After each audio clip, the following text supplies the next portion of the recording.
Hello, Charlie Rodman here, Austin criminal defense attorney, and today I want to talk about operation issues in a DWI case.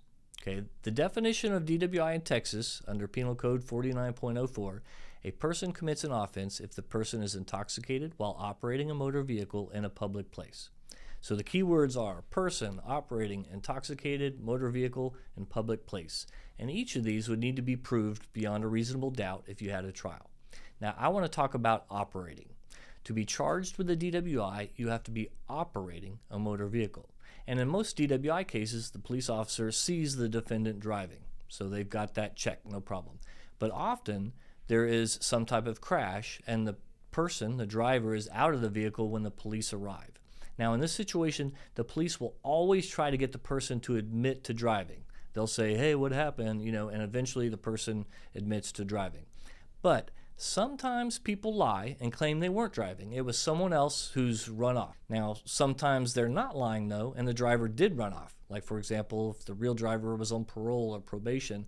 So that does happen, okay? But the police are always trying to get evidence of operating. And they sometimes ask witnesses. So if eyewitnesses, they'll say who was driving. And so they want to get enough evidence to put the person behind the wheel. Now, I had one case where there was a crash and the driver claimed she was the passenger, but the police could tell she was lying because of the way that her seatbelt made the mark on her neck chest as if she was in the driver's seat, not the passenger seat. So they're looking for this, and they're going to be very clever trying to get this evidence. Now, another common scenario is an intoxicated person in a parked car. Is this operating?